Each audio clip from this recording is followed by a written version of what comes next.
What's going on YouTube? It's your boy RL Knuckles, aka Entertainment Fan, here to give you another NFL division predictions.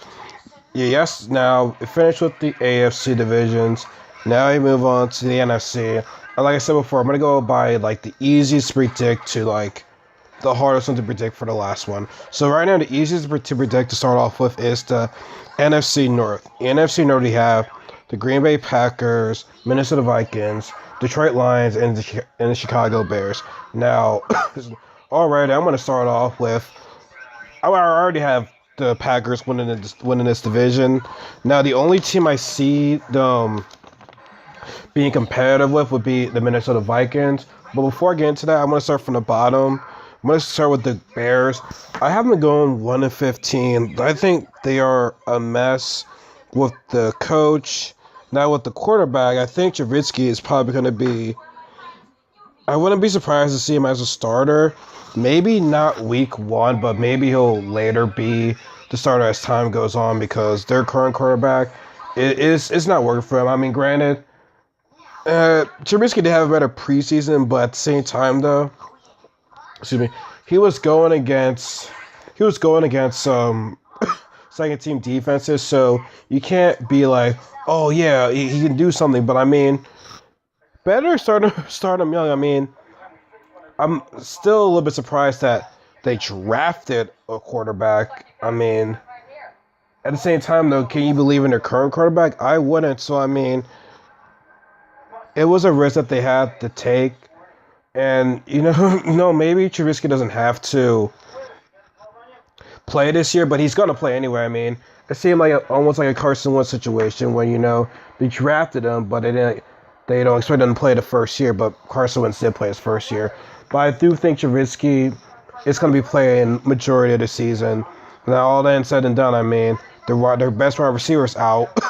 They don't really have much. I mean, they had an average defensive line, but other than that, though, it's just a mess right now. I mean, but right now they're starting young of a quarterback, so. Maybe as a few years to come, they'll get better, but I think when it comes to Chicago, it's all about defense first, then offense. But again, you have a quarterback now, so that's going to turn everything right. You want to provide for him. But also at the same time, though, you don't want to lose the Bears' identity of who they really are. And they were a top defense. When you had Brian Urlacher there, the linebacker, it was definitely, a tough place to play in. So we'll see what happens with the Bears. Like I said, I have them going 1-15. I just don't see them having a good season. I mean, Trubisky's going to learn the NFL. As I go through their schedule, the only team I see them beating is not Chicago, it's Cleveland. Other than that, though, I see them losing all these other games. Maybe they might split with the Lions, who knows, but I see them going 1-15. So we get to the Detroit Lions. Now, Matthew Stafford is now the highest paid player in the NFL, thing in NFL history. Now, I'm always been one of those guys that's like, yeah, you know what? Get your money, You don't know how long you're going to be playing in the NFL. Get your money. But, I hate to say this, but Matthew Stafford has not really done anything to get this money. I mean, he's never won a division. He's never even had a playoff win. He's had 3 playoff appearances. Now, here's the thing. He'll always get hot, and then there'll be the one game where he has a chance to win a division, he just screws it up. Like, I believe they made it in the playoffs in was it the 2010 season? I think it was the 2010 season was his first appearance, or maybe it was the 2011. I think it was 2010. They lost against the Saints, I believe. Then the second appearance was the 2014 season. In the last game of the season against the Green Bay Packers, it was win that game. Now they're already in the playoffs, but if they win that game, they get they get a bye. And then they get a bye, and then they can host a playoff game. If they lose, they have to play in a wild card game against the Cowboys. That was Matthew Stafford's chance to prove himself, and they lost that game. Then we get 2016. They had that great run, but the last 3 games of the season, I'm not sure how the order was. I believe it was the Giants, then the Cowboys, then the Packers. Lost all those 3 games. In that last game of the season, in Detroit against the Packers, if they were to win that game, they would host a playoff game. And once again, they lost. Now, they still went to the playoffs, and they lost against the Seattle. Now, the only playoff game I'm not too hard on them for is that Dallas Cowboys game. I think they got screwed with that play, with that flag. But in the end, though, they lost. So I mean, I don't know what's going on. I mean, they never. I don't know if I want to say the Lions, but it's really Matthew Stafford. Then again, Detroit was a pretty bad organization, so we already know that. But with the Lions, though, and Matthew Stafford could never get the job done. He never has. So, I mean, like I said, get your money. That's all good, but I just think he just doesn't deserve it. Like, he never, win the big moments. So I think they're gonna go 8-8. I mean, they're just like an okay team. That's about it. Like, guys, the Sever has his ups and downs, but when it comes to the big moments, he doesn't win those games. As a quarterback, you have to win those big moments. You do. It comes down to games like that. So listen, and I like the city of Detroit too. I've been there before. I have family lives up there. I mean, I'm not sure how they feel about Matthew Stafford. I can't speak for any of them, but I am curious to see what they think about Matthew Stafford and getting all that money. I mean, at the same time though, they don't have another quarterback, so hey man, pay the guy, so whatever. So it gets to Minnesota Vikings, who have the best defense in the division, hands down. Now, people want to say that the Sam Bradford experiment failed, but to be fair to Sam Bradford, he didn't know that Adrian was going to go down.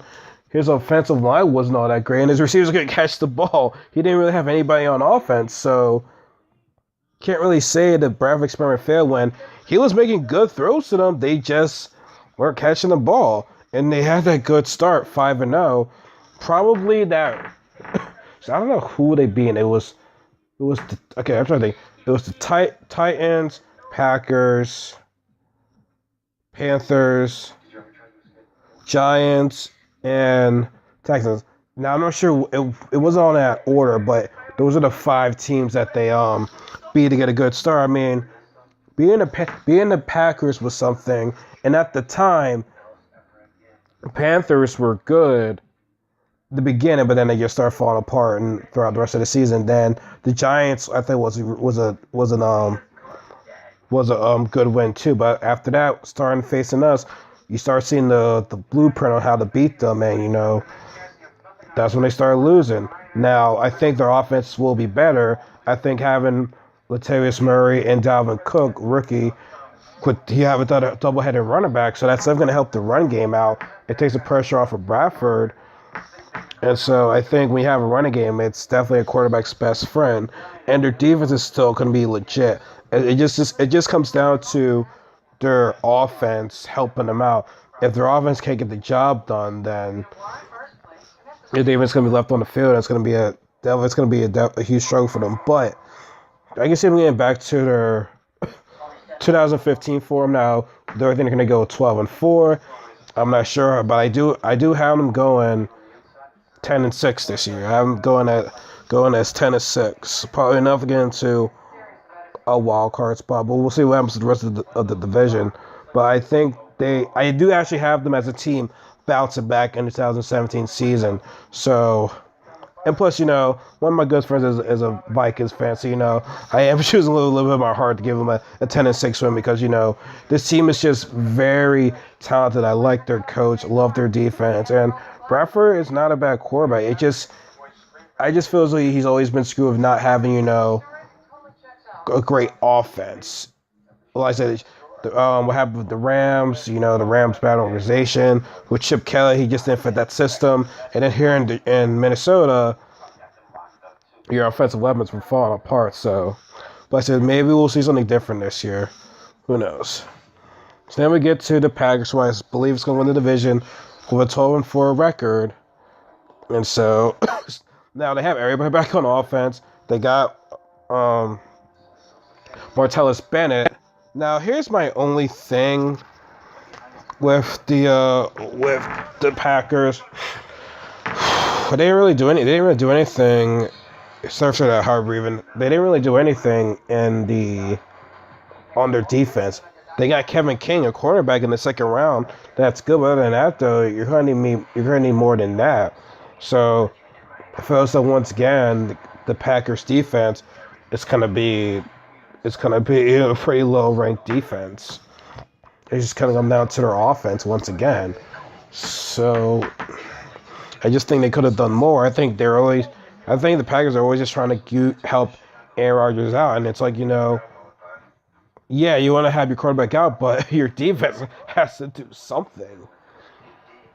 And we keep seeing it time and time again that their defense has always been bad. So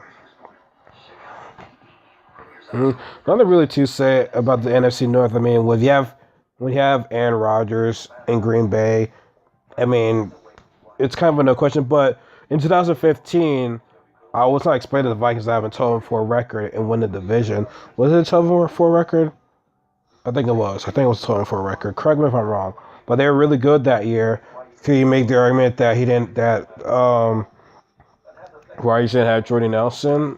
Maybe, but the Vikings really came out of nowhere with that defense. So I gotta give George Hitterman credit, and it's definitely a top 10 defense, like without question. It's definitely a special defense, and the Vikings defense. I mean, not just the defense, that whole team plays hard for Zimmerman. So, but Mike McCarthy is a great offensive-minded coach too. So it's gonna be a competitive division between the Vikings and the Packers. It's really comes down between them.